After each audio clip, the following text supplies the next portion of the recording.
Brad stood on what he claimed was his property line, arms crossed, face red with anger. "Listen, old man.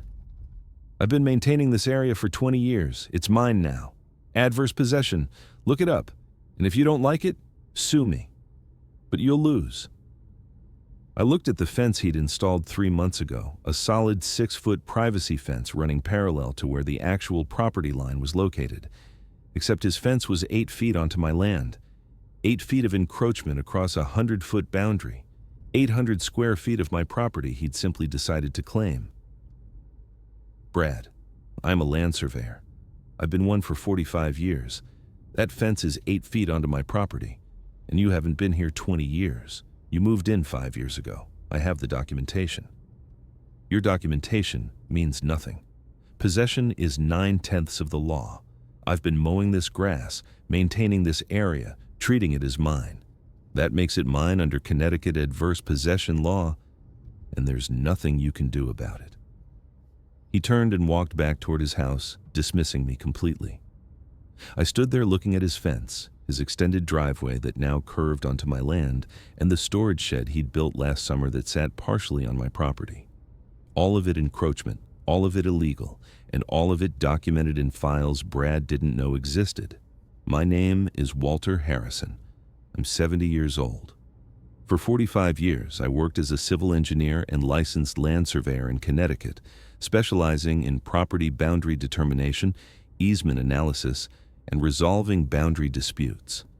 I've surveyed thousands of properties, testified as an expert witness in hundreds of cases, and spent my entire career establishing the precise location of property lines. I retired 3 years ago after my wife Linda died from lung cancer. She was 68. We'd been married 43 years. After her death, I sold our house in West Hartford and bought a smaller property in rural Connecticut, a 2-acre lot with a modest ranch house, woods in the back, and enough space for a large garden Linda had always wanted me to plant. The property was perfect, quiet, private, good neighbors on one side, an elderly couple named the Johnsons who kept to themselves. And on the other side, when I moved in, an empty lot that had been for sale for years. 6 months after I moved in, Brad Mitchell bought the lot next door and built a large colonial-style house right up near the property line. Brad was 40 at the time, worked in finance, divorced with no kids, and drove a BMW that probably cost more than my annual pension. He introduced himself the day he moved in, shook my hand firmly, and said, "We're going to be great neighbors, Walt." I should have known better. People who use nicknames without permission and make declarations about relationships usually end up being problems. For the first year, Brad was tolerable. He mowed his lawn religiously, kept his property neat, waved when he saw me. But I noticed he was gradually extending his maintenance beyond his property line. First, just a few feet of mowing onto my land, then trimming branches from trees that were clearly on my side of the boundary. Then edging the grass line closer and closer to where he apparently thought the property line should be, rather than where it actually was. I didn't say anything initially. A few feet of mowing wasn't worth creating conflict. I'd learned over 45 years that small boundary disputes could often be resolved through polite conversation once they became significant enough to address. So I waited. Then, 2 years ago, Brad installed a gravel driveway extension that curved from his paved driveway toward his backyard. The curve extended approximately 4 feet onto my property at its furthest point. I noticed it the day after installation, measured it precisely, took photographs, and documented it in a file I'd started keeping labeled Mitchell Property Boundary Issues. The file was something I'd maintained since Brad moved in, not because I expected problems, but because 45 years as a surveyor had taught me to document property changes as they occurred. I had photographs of Brad's lot when it was empty, photographs of his house during construction, photographs of his landscaping as it developed, and now photographs of his gravel driveway encroaching onto my property. I approached Brad about the driveway on a Saturday morning. "Brad, your new driveway curves onto my property by about 4 feet. I've measured it. Could you adjust it to stay on your side of the line?" Brad had looked at me like I was speaking a foreign language. "Walt, that's not your property. The property line is over there." He'd pointed to a spot approximately 6 feet onto my land. No, the property line is here. I'd shown him the survey map I'd brought, the one prepared when I bought the property, showing the precise boundary location with monuments, bearings, and distances. Surveys can be wrong, Brad had said dismissively. I'll get my own survey if it becomes an issue. But right now, I'm confident my driveway is on my property. He'd walked away, ending the conversation, and I'd added his refusal to move the driveway to my documentation file. 6 months later, Brad installed the storage shed, 10 feet by 12 feet metal construction, placed right on what Brad clearly thought was the property line, except the shed extended 18 inches onto my property along its entire 12-foot length, 21 square feet of encroachment. I'd approached Brad again. Your shed is over the property line. No, it's not. You're confused about where the line is, Walt. Maybe it's time to consider that your memory isn't what it used to be. That comment was the moment I understood Brad's strategy. He wasn't accidentally encroaching. He was deliberately creating encroachments and then gaslighting me about the property line location. He was setting up an adverse possession claim, thinking I was an elderly man who wouldn't notice or wouldn't fight back effectively. What Brad didn't know was that I'd spent 45 years fighting boundary disputes professionally. I knew adverse possession law better than most attorneys. I knew what elements were required, what documentation defeated it, and how to prove property lines conclusively. Connecticut adverse possession law requires 15 years of open, notorious, continuous, and hostile use of property to claim ownership through adverse possession. 15 years. Brad had been on his property for only 2.5 years at that point. He was nowhere close to meeting the statutory requirement. But I also knew Brad was likely planning to lie about the timeline, claim he'd been maintaining the area since before I'd moved in, or that previous owners had granted him permission or some other fabrication to stretch his possession period backward in time. So I continued documenting every encroachment, every conversation, every refusal to acknowledge the property line. I took photographs monthly showing Brad's use of the disputed area. I documented his mowing patterns, his placement of decorative rocks and plants, his installation of a small patio that also encroached by 2 feet. I also researched Brad's property history. His deed, recorded at the Town Land Records Office, showed he'd purchased the lot 5 years ago and built his house 4.5 years ago. No previous owners had lived on the property in the 15 years prior to Brad's purchase because it had been vacant land. That meant Brad couldn't claim continuous possession through predecessors in title. His maximum possible possession period was 5 years, 10 years short of Connecticut's 15-year requirement, but I suspected Brad would lie about this. And I was proven right 3 weeks ago when I received certified mail from the New Haven County Superior Court. Brad had filed a quiet title action seeking to establish ownership of the disputed 8-foot strip along our entire shared boundary through adverse possession. The complaint claimed Brad had openly and continuously possessed, maintained, and exercised dominion and control over the disputed property for a period in excess of 17 years, thereby satisfying all requirements for adverse possession under Connecticut general statutes. 17 years. An outright lie. Brad had only owned his property for 5 years. The vacant lot before his purchase hadn't been maintained by anyone. There was no possible way Brad could claim 17 years of possession. He was committing perjury in a court filing, and he apparently thought I wouldn't be able to prove it. I sat in my living room reading the complaint, feeling something I hadn't felt in my 3 years of retirement: professional focus. Brad had made a critical mistake. He'd filed a legal action in the one area where I had more expertise than almost anyone in Connecticut: boundary disputes, property surveys, adverse possession claims. This was what I'd done for 45 years, and Brad had just walked into a trap he didn't know existed. I called my attorney, Michael Chen, a real estate litigation specialist I'd worked with on several boundary cases during my career. Michael, I need representation. My neighbor has filed a quiet title action claiming adverse possession of my property based on fabricated timeline evidence. How much property? 8 feet along a 100-foot boundary, 800 square feet. But that's not the point. He's claiming 17 years of possession when he's only owned the adjacent property for 5 years. It's perjury. Can you prove the actual timeline? I can prove it 6 different ways. I have his deed showing purchase date. I have aerial photographs from the town GIS system showing the lot was vacant before his construction. I have my own photographs documenting his property from when I moved in 5 years ago. I have monthly documentation of every encroachment as it occurred. Michael, I'm a surveyor. I've been documenting this professionally since the day he moved in. Michael was quiet for a moment. Walter, this is going to be ugly. If we prove he perjured himself in the complaint, he's going to face serious consequences. Are you prepared for that level of conflict with your neighbor?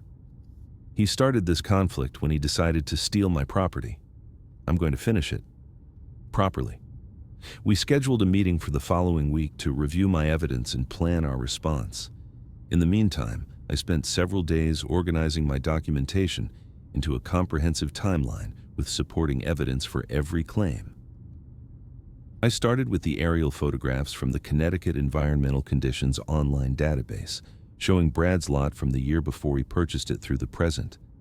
The pre-purchase photographs clearly showed vacant land with no structures, no landscaping, no indication of any maintenance or possession. You could see the grass and brush growing naturally, undisturbed. The photographs from the year Brad purchased the property showed construction beginning, foundation, framing, roof, finished house, landscaping, all occurring within the time frame his deed and building permits indicated. Then, my personal photographs, taken every month since Brad moved in. Initially showing no encroachment because Brad was staying on his property. Then, showing the gradual extension of his maintenance activities onto my land. Then, the driveway. Then the shed. Then the patio. All dated, all geo-referenced, all clearly showing the progression of encroachment over a 5-year period, not 17. I also had the survey of my property prepared when I purchased it, showing the precise boundary location based on found monuments, deed research, and professional survey standards. That survey had been prepared by a colleague, Robert Torres, who'd since retired but who I knew would testify if needed about the boundary location and the survey methodology. Finally, I had Brad's own deed and building permit records obtained from public records at the town hall. The deed showed purchase 5 years ago. The building permit showed construction beginning 4.5 years ago. Public records that contradicted Brad's claim of 17 years of possession. The evidence was overwhelming. Brad's claim was demonstrably false. The question was whether he'd simply made an honest mistake in his complaint, or whether he'd deliberately lied, thinking I couldn't prove otherwise. The meeting with Michael was held at his office in Hartford. I brought 3 large binders of documentation, photographs, surveys, aerial images, public records, and a comprehensive timeline I'd created showing every encroachment with dates and measurements. Michael reviewed everything methodically, making notes, asking clarifying questions, and occasionally whistling softly at particularly damning pieces of evidence. Walter, this is the most thoroughly documented boundary case I've ever seen. You've essentially already proven your case before we've even answered the complaint. Brad Mitchell claimed 17 years of adverse possession. You've proven he's only been there 5 years. That's not a mistake. That's perjury. What's our strategy? First, we file an answer denying all his allegations and asserting your ownership of the disputed property. Then, we file counterclaims for trespass, seeking removal of all encroaching improvements and damages. We also file a motion to dismiss his adverse possession claim based on failure to meet the statutory 15-year requirement, supported by your evidence proving he's only been there 5 years. And the perjury. We'll document it in our motion, showing the court that Brad's claim of 17 years is false and unsupported by any evidence. If the judge determines it's intentional rather than mistaken, Brad could face sanctions, contempt charges, or referral to the state attorney for perjury prosecution. Good. Brad needs to understand that lying in court documents has consequences. One more thing, Walter. Brad's attorney will argue that even if Brad personally has only been there 5 years, he should be allowed to tack onto possession by previous owners of his property. Have you researched the chain of title? I have. His lot was owned by a developer who purchased it 15 years ago intending to subdivide and sell. The developer never built anything, never maintained the land, never exercised possession. Before the developer, it was part of a larger farm parcel that was subdivided. The farm owner never specifically maintained Brad's current lot because it was just part of the larger agricultural property. There's no continuous possession that Brad can tack onto. He stands alone with his 5 years. Michael smiled. You've already done my job for me. This is going to be a short case. We prove Brad lied, his claim fails, he removes his encroachments, and he pays your attorney fees and damages. Done. How long until trial? 6 months probably, but I expect Brad will try to settle once he realizes how strong your evidence is. We filed our answer and counterclaims 2 weeks later. In our answer, we denied Brad's claim of 17 years of possession and provided specific evidence proving he'd only owned the property for 5 years. We attached aerial photographs, deed records, and a detailed timeline showing exactly when each encroachment occurred. Our counterclaims sought removal of all encroaching improvements: the fence, the driveway extension, the shed, and the patio. We also sought damages for trespass, attorney fees, and surveying costs for a new survey establishing the boundary conclusively. The response from Brad's attorney came fast: a motion to strike our counterclaims, arguing they were excessive and vindictive, a motion to exclude our photographic evidence as improperly authenticated, and a supplemental brief supporting Brad's adverse possession claim, now arguing that even if Brad had only been there 5 years, he should be allowed to tack on to possession by parties unknown, who'd allegedly maintained the disputed area before Brad purchased the property. Parties unknown. A desperate legal argument suggesting that someone, somewhere, at some time, had possessed the property in a way that Brad could now claim. No names, no evidence, just vague assertions that the disputed strip had been maintained by undefined previous parties. Michael called after receiving Brad's motion. He's panicking. The parties unknown argument is garbage. You can't tack on to possession by unidentified people. The law requires proving actual specific possession by identified predecessors in title. Brad's attorney knows this is weak. He's just trying anything to avoid the obvious conclusion that Brad's claim fails. When's the motion hearing? 3 weeks. Judge Margaret Sullivan. She's good on property law. She won't tolerate perjury or frivolous claims.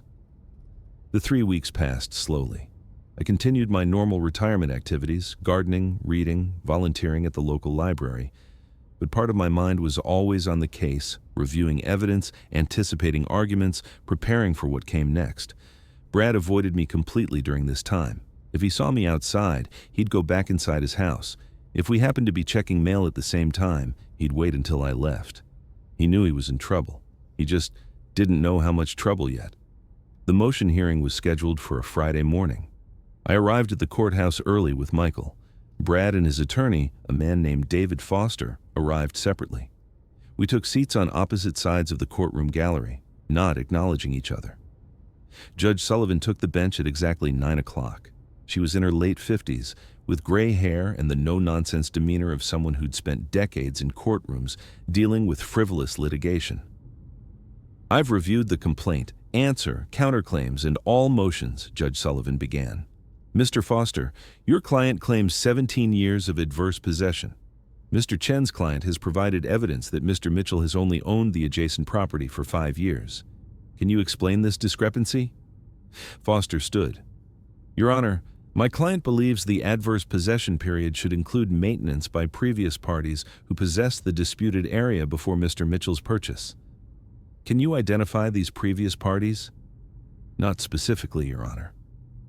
But the condition of the property when Mr. Mitchell purchased it suggested prior maintenance. Mr. Chen? Michael stood. Your Honor, we've provided aerial photographs showing Mr. Mitchell's lot was vacant and unmaintained before his purchase. There were no structures, no landscaping, no indication of possession by anyone. Mr. Mitchell's claim of 17 years is false. He's been there 5 years. That's 10 years short of the statutory requirement. His adverse possession claim fails as a matter of law. Judge Sullivan looked at the aerial photographs we'd submitted. She studied them for several minutes, comparing pre-purchase images to post-purchase images. The difference was stark. Vacant land versus developed property. Natural vegetation versus landscaping. No maintenance versus obvious improvement. Mr. Foster, these photographs contradict your client's timeline. The property appears vacant and unmaintained before Mr. Mitchell's purchase. How do you explain that? Photographs can be misleading, Your Honor. Vegetation doesn't necessarily indicate lack of possession. Mr. Foster, I'm a judge, not an idiot. These photographs clearly show vacant land. Your client claimed 17 years of possession. The evidence shows 5 years. That's a 12-year discrepancy that your vague reference to parties unknown doesn't explain. Unless you have actual evidence of specific possession by identified parties, Mr. Mitchell's adverse possession claim fails. Foster sat down slowly. Brad stared at the table, face red. Judge Sullivan continued. I'm granting Mr. Chen's motion to dismiss the adverse possession claim. Mr. Mitchell has failed to establish the required 15-year possession period. His claim is dismissed with prejudice. Mr. Mitchell's counterclaims for trespass proceed. We'll schedule a trial date for those claims. Additionally, I'm referring this matter to the State Attorney General's office for investigation of possible perjury in Mr. Mitchell's complaint. Making false statements in court filings is serious. Mr. Mitchell will need to explain why he claimed 17 years when the evidence shows 5. The hearing ended. Brad and Foster left quickly. Michael and I remained, finalizing next steps with the clerk. Outside the courthouse, Michael shook my hand. That went perfectly. Brad's adverse possession claim is dead. Now we just need to prove trespass and get his encroachments removed. And he's facing a perjury investigation. Walter, you destroyed him. He destroyed himself, I said. By lying. By assuming I wouldn't have documentation. By thinking an elderly surveyor wouldn't know how to defend his property. He made bad assumptions. Now he faces consequences. I drove home feeling something close to satisfaction. Not joy at Brad's situation, but satisfaction that lies had been exposed, that truth had prevailed, that documentation had defeated fraud. 45 years as a surveyor had taught me that property boundaries are defined by evidence, not assertions. Brad had learned that lesson today, but the fight wasn't over. Brad still had encroaching improvements on my property. He'd still refused to acknowledge the boundary, and now he faced potential criminal charges for perjury. The war had just begun, and Brad was already losing. So far, Walter discovered his neighbor Brad systematically encroached 800 square feet onto his property over 5 years, then filed a fraudulent adverse possession claim, falsely alleging 17 years of possession. Using his 45 years of surveying expertise, Walter documented every encroachment with aerial photos, surveys, and monthly photographic evidence. At the motion hearing, Judge Sullivan dismissed Brad's adverse possession claim with prejudice after exposing the 12-year lie and referred the case to the Attorney General for perjury investigation. Now, the trespass trial approaches while criminal charges loom. The letter from the Connecticut Attorney General's office arrived 2 weeks after Judge Sullivan's ruling. It was addressed to Brad Mitchell, but copied to Michael Chen as my attorney. The letter informed Brad that the AG's office was opening a formal investigation into potential perjury related to his court filing, claiming 17 years of adverse possession when evidence showed only 5 years. The letter requested Brad appear for an interview, bring all documentation supporting his timeline claims, and be prepared to explain the discrepancy under oath. Failure to cooperate could result in criminal charges for perjury, false statement, and attempted theft by deception. Michael called me after receiving his copy. Walter, this is serious for Brad. The AG doesn't open perjury investigations unless they believe there's substantial evidence. They've reviewed Judge Sullivan's order and your documentation. Brad's in real trouble. What happens if they determine he intentionally lied? Perjury in Connecticut carries up to 5 years in prison and fines up to $5,000. But more practically, if Brad has a criminal perjury charge on his record, he'll lose credibility in any future legal proceedings. His career in finance could be damaged, and he'll have attorney fees defending against criminal charges on top of what he already owes from the civil case. He brought this on himself by lying in a court filing. Agreed. Most people don't realize that signing a complaint under oath means the statements must be truthful. Brad thought he could inflate his timeline, and you wouldn't be able to prove otherwise. He was catastrophically wrong. While the perjury investigation proceeded, we prepared for the trespass trial, scheduled for 3 months out. Michael filed interrogatories requesting Brad provide all evidence supporting his claim that his fence, driveway, shed, and patio were on his property. Brad had 30 days to respond. His responses were revealing in what they didn't say. To the question, "Identify all surveys or property measurements you relied upon when installing your fence," Brad answered, "None." I estimated the property line location based on visual observation of the terrain. Visual observation. A 45-year-old finance professional had installed an expensive privacy fence based on visually guessing where the property line was, rather than paying a few $100s for a professional survey. To the question, "Identify all persons with knowledge of the property line location," Brad listed only himself and his attorney. No surveyors, no previous property owners, no one with actual expertise. Michael highlighted these responses in his trial preparation notes. Brad has no evidence, no survey, no expert, nothing except his own assertion that he's right. Against your 45 years as a surveyor, your documented evidence, and your professional survey. This is going to be a short trial. Unless Brad tries to settle, I said. I expect he will. Once he realizes how badly this is going, he'll want to avoid a trial that creates a public record of his trespass and potentially strengthens the perjury case against him. I was right. 3 weeks before trial, David Foster called Michael requesting a settlement conference. Brad wanted to resolve this matter amicably without the expense and stress of trial. The settlement conference was held at Michael's office. Brad arrived with Foster looking considerably less confident than he had at the motion hearing. I arrived with Michael carrying updated binders of evidence, including recent photographs showing Brad continuing to use the disputed property despite the pending litigation. "Gentlemen, thank you for meeting," Foster began. "My client recognizes there's been a misunderstanding about the property line location. He's willing to move the fence back to where Mr. Harrison believes the line is located at no cost to Mr. Harrison. In exchange, Mr. Harrison would dismiss his counterclaims and both parties would bear their own attorney fees." Michael looked at me. I shook my head slightly. "That's not acceptable," Michael said. "Your client hasn't had a misunderstanding. He deliberately encroached on Mr. Harrison's property, refused multiple requests to correct it, then filed a fraudulent adverse possession claim lying about his timeline. Mr. Harrison has incurred substantial attorney fees defending against your client's lies. He's entitled to those fees, plus damages, plus removal of all encroaching improvements at Mr. Mitchell's expense. My client can't afford to pay attorney fees and damages. He's already facing significant legal costs from this matter and the AG investigation. That's not Mr. Harrison's problem.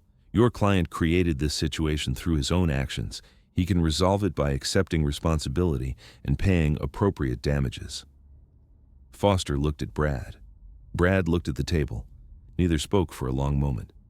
"What amount are we discussing?" Foster finally asked.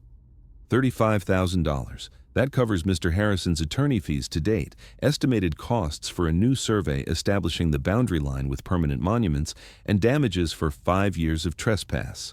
Plus, removal of all encroaching improvements at Mr. Mitchell's sole expense within 60 days. Brad's head snapped up. $35,000? That's insane. I'm not paying that. "Then we'll see you at trial," I said calmly, "where the court will hear about your fraudulent possession claims, your refusal to respect the property line, and your continuing trespass despite pending litigation. The court will award damages, attorney fees, and removal costs, and that judgment will be on public record, which won't help your situation with the Attorney General." "Mr. Harrison, surely we can find a reasonable middle ground," Foster said. "The reasonable middle ground was when I asked Brad to move his driveway 5 years ago, or when I asked him to relocate his shed, or any of the multiple times I tried to resolve this before he filed his fraudulent lawsuit. Brad rejected reasonable resolution repeatedly. Now he faces the consequences of that choice." The settlement conference ended without agreement. Brad and Foster left looking grim. Michael turned to me after they'd gone. "You could have negotiated down from $35,000. They might have agreed to 20 or 25. I don't want to negotiate. I want Brad to face full consequences for his actions. He lied in court. He stole my property. He refused multiple opportunities to correct his behavior. Now he pays full price. Understood. We go to trial. The next development came from an unexpected source. 2 weeks before trial, I received a call from Tom Johnson, my elderly neighbor on the other side of my property. Tom and his wife Sarah were in their 80s and had lived in their house for 40 years. "Walter, I heard you're having trouble with Brad Mitchell about property lines. I thought you should know Brad approached me last year asking if I'd sign a statement saying the disputed area between your properties had always been maintained as part of his lot. Did you sign anything?" "No, I told him I didn't know anything about property lines on your side and I wasn't getting involved. But he was pretty insistent, said it would help him establish ownership of land he'd been maintaining." "Did he offer you anything in exchange for the statement?" "He offered to pave my driveway for free. I declined. Didn't feel right." "Thank you for telling me, Tom. This is important. Would you be willing to testify about this conversation if needed?" "Absolutely." Brad's approach felt dishonest. I didn't like it. I immediately called Michael and relayed the conversation. He made notes and added Tom Johnson to our witness list. "This is attempted witness tampering or subornation of perjury," Michael said. "Brad tried to get your neighbor to provide false testimony supporting his possession claim. That's additional evidence of fraudulent intent. We'll use it at trial." The trial was held on a Tuesday morning in early September. The courtroom was small, designed for civil matters, with space for perhaps 20 people in the gallery. I arrived with Michael carrying our evidence binders. Brad arrived with Foster looking like he hadn't slept well in weeks. Judge Sullivan presided, the same judge who'd dismissed Brad's adverse possession claim. She'd reviewed all the pretrial filings and looked distinctly unsympathetic to Brad as we took our seats. "This is a trespass action," Judge Sullivan began. "Mr. Harrison claims Mr. Mitchell has encroached on his property with a fence, driveway extension, storage shed, and patio. Mr. Mitchell disputes the property line location. Let's hear opening statements." Michael stood. "Your Honor, this is a straightforward trespass case. Mr. Harrison is a licensed land surveyor with 45 years of experience. He has a professional survey showing his property boundaries precisely. Mr. Mitchell installed improvements that encroach on Mr. Harrison's property by measurements ranging from 18 inches to 8 feet. Mr. Mitchell has no survey, no expert, no evidence supporting his claimed property line location. We'll prove trespass and request removal of encroachments plus damages." Foster's opening statement tried to muddy the waters. "Your Honor, property lines in rural areas can be ambiguous. My client reasonably believed his improvements were on his property. He's willing to move the fence if it's actually over the line, but Mr. Harrison's damages claims are excessive and vindictive." Judge Sullivan looked skeptical. "Mr. Foster, didn't your client just lose an adverse possession case in front of me where I found he'd lied about his timeline? That doesn't suggest someone who reasonably believed anything. That suggests someone who deliberately ignored property boundaries. Let's proceed with evidence." Michael called me as the first witness. I took the stand and was sworn in. "Mr. Harrison, what's your professional background?" "I'm a licensed land surveyor in Connecticut. I worked as a civil engineer and surveyor for 45 years, specializing in boundary determination and property disputes. I've surveyed thousands of properties and testified as an expert witness in over 200 cases." "Are you familiar with the boundary between your property and Mr. Mitchell's property?" "Intimately. I surveyed it myself when I purchased my property. I've monitored it continuously for the 5 years since Mr. Mitchell moved in next door." "What have you observed?" "Mr. Mitchell has systematically encroached on my property over 5 years, first with lawn maintenance, then with a driveway extension, then a storage shed, then a patio, and finally an 8-foot fence encroachment along our entire shared boundary." "Have you documented these encroachments?" "Extensively. I have monthly photographs, precise measurements, and a timeline showing when each encroachment occurred." Michael introduced my photographic evidence, survey maps, and timeline documentation as exhibits. Judge Sullivan reviewed each carefully, comparing photographs from before and after each encroachment. "Mr. Harrison, did you ever give Mr. Mitchell permission to use your property?" "Never. I asked him repeatedly to respect the property line. He refused every time. Foster cross-examined, trying to suggest my survey could be wrong, that property lines were ambiguous, that I was being unreasonable about minor encroachments. Mr. Harrison, couldn't your survey have errors? Surveys aren't perfect, are they? Surveys have precision tolerances, typically plus or minus 0.01 feet for property boundaries.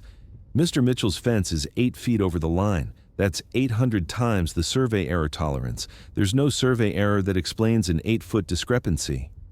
But how can you be certain? Mr. Foster, I've been surveying properties for 45 years. I know how to establish boundaries. I know how to find property monuments. I know how to measure distances precisely.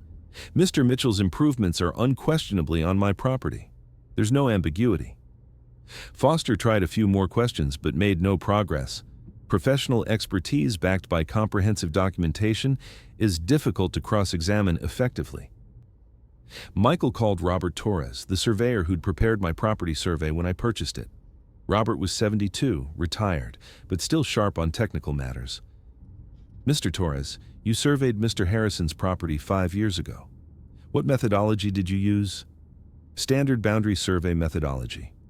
I researched deed records back to the original land patents. I located property monuments at the corners. I measured all boundary lines with GPS and total station equipment accurate to hundredths of a foot. I prepared a survey map showing all boundaries, monuments, and measurements. Are you confident in the accuracy of that survey?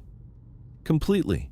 The boundary between Mr. Harrison's property and what's now Mr. Mitchell's property is unambiguous. The monuments are clear. The measurements are precise. There's no question where the line is located. Have you reviewed photographs of Mr. Mitchell's improvements in relation to the boundary you surveyed? I have. Mr. Mitchell's fence is approximately 8 feet onto Mr. Harrison's property. His shed is approximately 18 inches over the line. His driveway and patio also encroach. All these encroachments are clearly beyond any possible survey error. Foster's cross-examination of Robert was equally ineffective. You can't shake a professional surveyor's testimony with vague questions about ambiguity when the evidence is clear. Michael then called Tom Johnson, my neighbor, to testify about Brad's attempt to get false testimony. Mr. Johnson, did Mr. Mitchell ever ask you to provide a statement about property lines? Yes, last year. He asked if I'd signed something saying the area between his property and Walter's had always been maintained as part of his lot.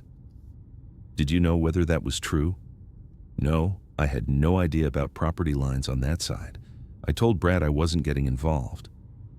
Did Mr. Mitchell offer you anything in exchange? He offered to pave my driveway for free. I declined. This testimony visibly bothered Judge Sullivan. She leaned forward, looking at Brad.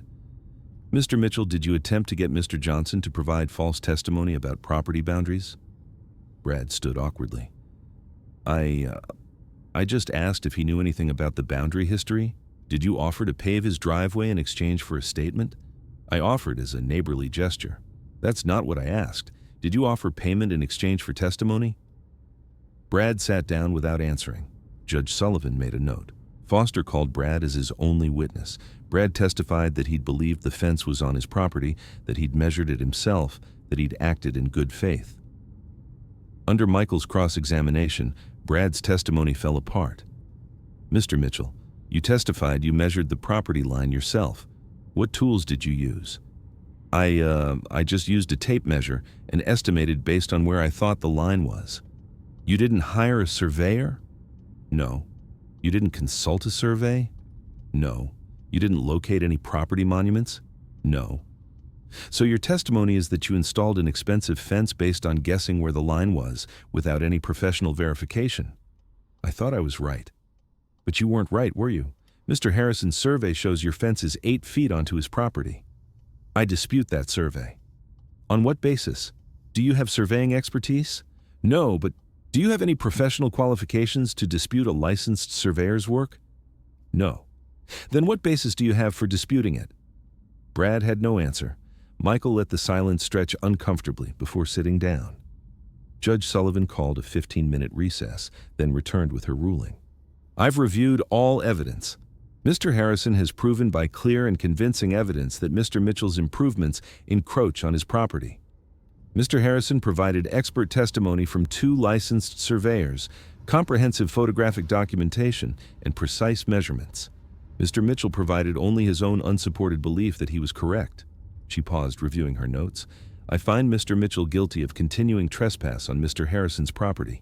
I order the following. 1. Mr. Mitchell shall remove all encroaching improvements, including the fence, shed, driveway extension, and patio within 60 days. 2. Mr. Mitchell shall pay Mr. Harrison damages of $12,000 for 5 years of trespass at $2,000 per year, plus attorney fees of $28,000. 3. Mr. Mitchell shall pay for a new boundary survey with permanent monuments installed at all corners, cost estimated at $4,500. Total judgment, $44,500. Brad's face went white. Foster started to object, but Judge Sullivan cut him off. Mr. Foster, your client had multiple opportunities to resolve this. He refused. He then filed a fraudulent adverse possession claim. He attempted to get false testimony from Mr. Johnson. He's shown no respect for property boundaries or legal process. This judgment is appropriate and conservative given his conduct. We're done here. The trial ended. Brad left immediately, not looking at anyone. Michael and I remained to finalize paperwork with the clerk. $44,500, Michael said. Plus he has to remove everything at his own expense, which will cost another $10,000 to $15,000. And he still has the AG perjury investigation. Walter, you destroyed him financially. He destroyed himself. I just documented it. Over the following weeks, Brad complied with the removal order. A contractor came and removed the fence, tore up the driveway extension, demolished the shed, and removed the patio. Brad's property line suddenly looked correct for the first time in 5 years. The perjury investigation concluded 2 months after the trial. The Attorney General's office declined to file criminal charges, but issued a formal finding that Brad had made materially false statements in his court filing. The finding was placed in public records and sent to the Connecticut Bar Association, which noted it in case Brad ever needed legal services or references in the future. Brad also paid the judgment, though he had to take out a home equity loan to do so. I deposited the check without ceremony. The money wasn't the point. The principle was. The boundary survey with permanent monuments was completed by a surveyor Michael recommended. Concrete monuments were installed at all corners, visible and durable. The boundary was now unambiguous, documented, and permanent. 6 months after the trial, Brad put his house up for sale. The real estate listing mentioned recent boundary survey completed, monuments in place. Brad had learned an expensive lesson about property lines. I occasionally saw him during the sale process. He never acknowledged me. Just got in his car quickly when he saw me outside. His house sold after 3 months on the market. The new owners were a young couple who introduced themselves politely and respected boundaries. Brad had lost approximately $60,000 between the judgment, removal costs, and the home equity loan interest. He'd lost his adverse possession case. He'd been investigated for perjury. He'd had to sell his house and move.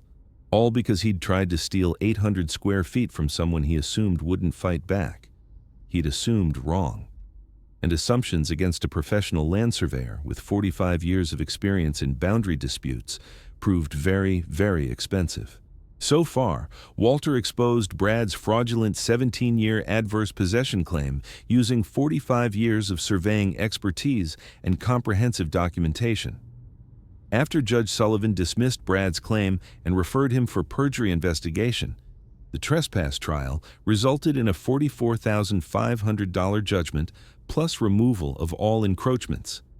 Brad was found to have made materially false statements, lost approximately $60,000 total, and was forced to sell his house. Now, with new neighbors and restored boundaries, Walter reflects on the complete victory of professional expertise over entitled aggression. The new neighbors moved in on a Saturday in late April. I was working in my garden when I saw the moving truck pull into Brad's former driveway. A young couple, mid-30s probably, directing movers with furniture and boxes, 2 kids, maybe 5 and 7, running around the yard exploring their new property. I walked over after the movers left, carrying a plate of cookies I'd baked that morning. Linda had always brought baked goods to new neighbors. It seemed like the right thing to continue.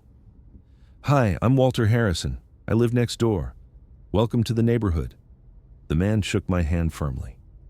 "David Chen. This is my wife, Rebecca.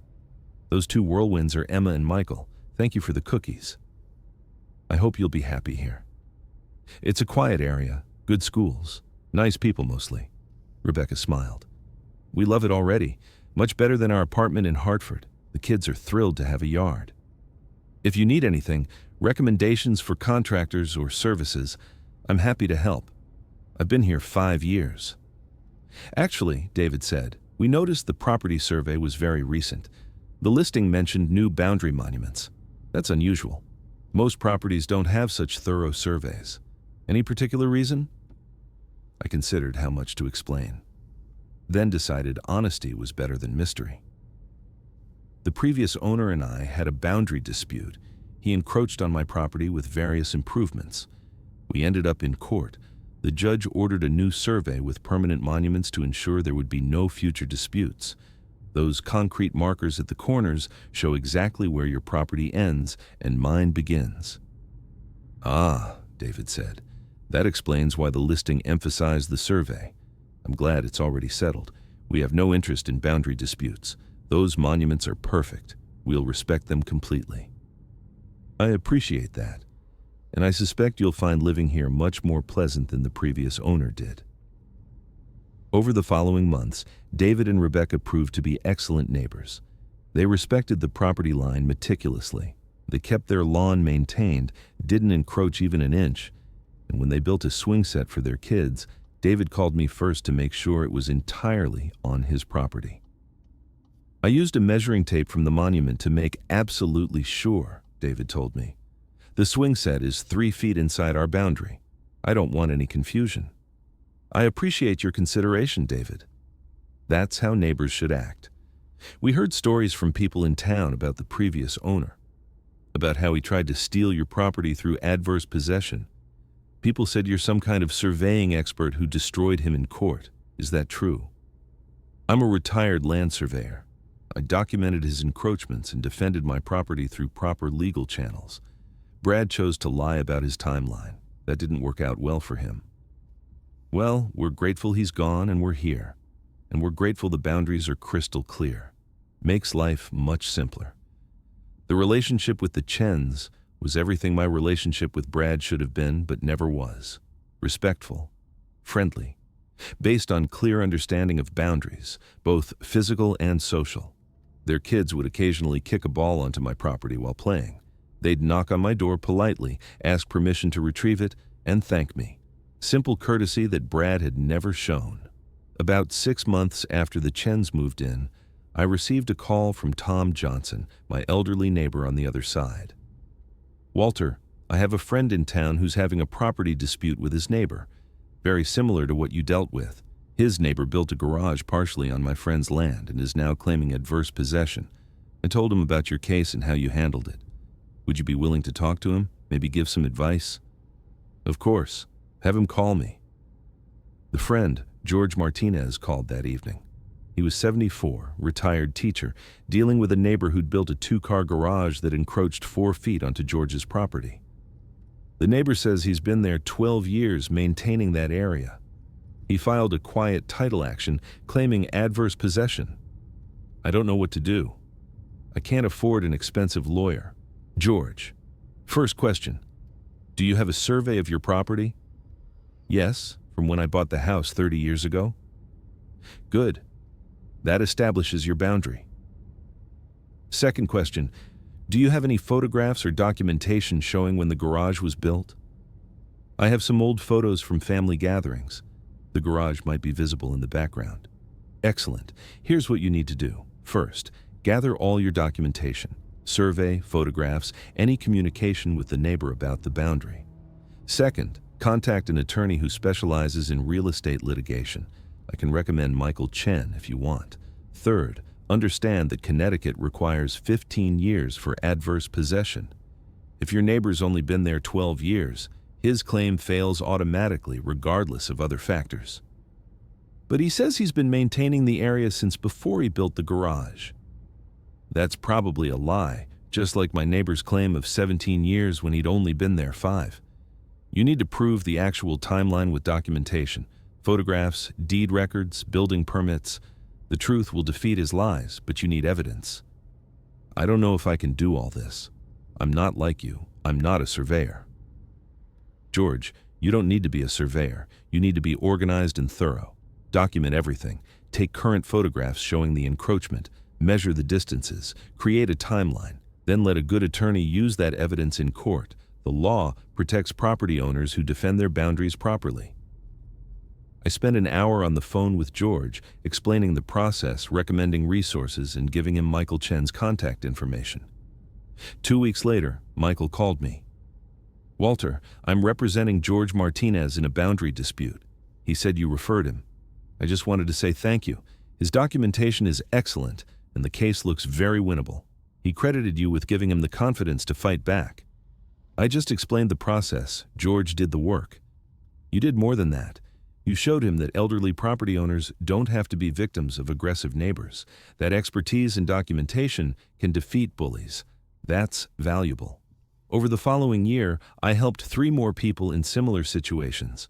Word had spread in the community that the surveyor on Maple Road had defeated a fraudulent adverse possession claim and was willing to help others facing boundary disputes. I didn't advertise or seek out these situations, but when people called asking for advice, I gave it freely. I also started volunteering at the town land records office 1 day a week, helping people understand property surveys, deed descriptions, and boundary monuments. The town clerk, Margaret Williams, appreciated the help. Walter, most people have no idea how to read a survey or locate their property boundaries. Your expertise is invaluable. We get fewer disputes now because people understand their property rights better. Property knowledge prevents conflicts. If everyone knew where their boundaries were and respected them, 90% of neighbor disputes would never happen. You sound like you've learned that lesson the hard way. I spent 45 years resolving other people's boundary disputes professionally. Then, I spent 2 years resolving my own. The principles are the same whether you're a surveyor or a homeowner. Know your boundaries. Document encroachments. Defend your rights appropriately. 2 years after Brad sold his house, I was contacted by a producer from a local public television station. They were creating a documentary about property rights and wanted to interview me about my case. Mr. Harrison, your case has become somewhat famous in legal circles. A textbook example of how proper documentation and expert testimony defeat fraudulent adverse possession claims. We'd like to include your story in our documentary, if you're willing. I agreed to the interview. It was filmed in my living room, with my survey maps and photographs visible in the background. Mr. Harrison, what advice would you give homeowners facing boundary disputes? 3 things. First, know your boundaries precisely. Get a professional survey if you don't have one. Second, document everything. Photograph encroachments when they occur. Keep records of conversations with neighbors. Create timelines. Third, act promptly. Don't wait years hoping a problem will resolve itself. Address boundary issues early before they become entrenched. Your neighbor claimed 17 years of possession when he'd only been there 5. How did you prove that? I had documentation he didn't know existed. Aerial photographs from public databases showing his property was vacant before he purchased it, his own deed records showing his purchase date, my own monthly photographs documenting each encroachment as it occurred. He lied thinking I couldn't prove the truth. He was wrong. What do you think motivated him to file the fraudulent claim? Greed and assumption. He wanted my property for free, and he assumed an elderly retiree wouldn't have the expertise or resources to fight back effectively. Both assumptions were wrong. Age doesn't mean incompetence, and 45 years as a surveyor gave me exactly the expertise needed to defeat his fraud. What happened to him? He lost his adverse possession case. He lost the trespass trial. He paid over $60,000 in judgments and costs. He was investigated for perjury, and he eventually sold his house and moved away. Actions have consequences. The documentary aired 6 months later. I received calls from several people who'd seen it, thanking me for speaking openly about elder exploitation through property fraud. One caller was a law professor who asked permission to use my case in his property law class as an example of successful adverse possession defense. "Your documentation was exemplary," the professor said. "I teach students that evidence defeats assertion, that documentation protects rights, and that expertise matters in legal disputes. Your case demonstrates all three principles perfectly." I continued my quiet retirement, gardening in spring and summer, reading during winter, volunteering at the land records office, helping neighbors and community members understand property rights, spending time with Tom and Sarah Johnson, who remained good friends and appreciated my testimony against Brad's witness tampering attempt. The Chens became close friends as well. David and Rebecca would invite me for dinner regularly. Their kids called me Mr. Walter and would show me their school projects. It was the neighbor relationship I'd hoped for when I first moved to this property 5 years ago, based on mutual respect, clear boundaries, and simple courtesy. 3 years after Brad left, I received an unexpected letter forwarded from Michael Chen's office. It was from Brad Mitchell. "Mr. Harrison, I'm writing to apologize for my actions regarding the property dispute between us. I was wrong to encroach on your land. I was wrong to file a fraudulent adverse possession claim. I was wrong to lie about the timeline. You had every right to defend your property, and I deserved the consequences I faced. I've since moved to Vermont and started over. I learned an expensive lesson about respecting boundaries and telling the truth. I hope you can accept my apology, even though I don't deserve your forgiveness. Brad Mitchell." I read the letter twice, then filed it away. I didn't respond. The apology seemed genuine, but it didn't change anything that had happened. Brad had made his choices. He'd faced consequences. His apology 3 years later was probably more about his own conscience than about making amends. But I appreciated that he'd acknowledged his wrongs. Growth is possible for anyone, even people who make terrible choices. Whether Brad truly changed or just learned to avoid similar mistakes, I didn't know and didn't particularly care. That chapter of my life was closed. I'm now 73 years old. I live comfortably in my rural Connecticut home with good neighbors on both sides. The concrete boundary monuments installed after the trial stand clearly at each corner, marking my property precisely. No disputes, no encroachments, no conflicts. What I learned from this experience is that age brings expertise, not incompetence. Brad assumed that because I was 70 years old and retired, I'd be easy to exploit. He confused age with vulnerability, retirement with irrelevance. He didn't understand that 45 years in a profession creates deep expertise that doesn't disappear at retirement. I also learned that documentation is power. Every photograph I took, every measurement I recorded, every piece of evidence I preserved became part of the overwhelming proof that defeated Brad's lies. Without documentation, the case would have been his word against mine. With documentation, it was his lies against documented truth.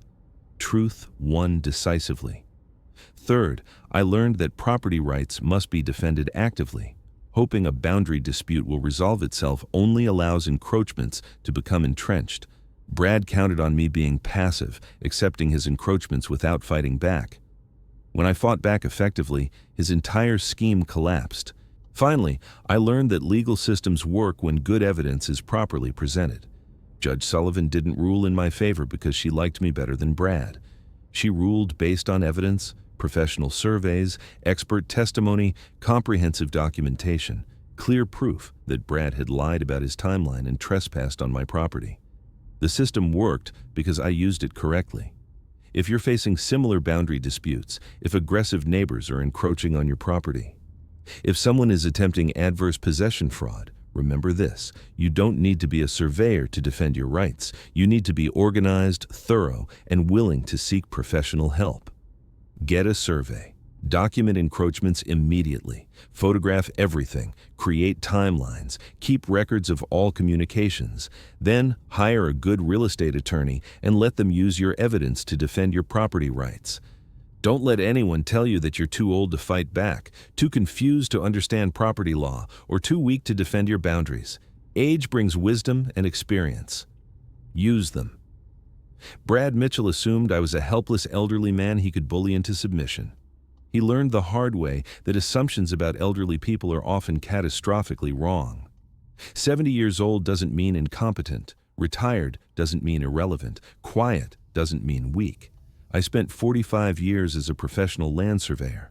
That expertise didn't evaporate when I retired. It didn't diminish because I turned 70.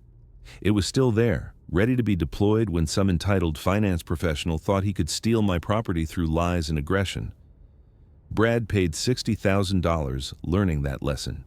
He lost his home, his reputation, and years of his life dealing with legal consequences.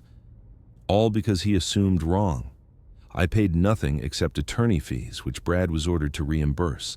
I gained clear boundaries, good neighbors, and the satisfaction of proving that expertise and documentation defeat fraud every time.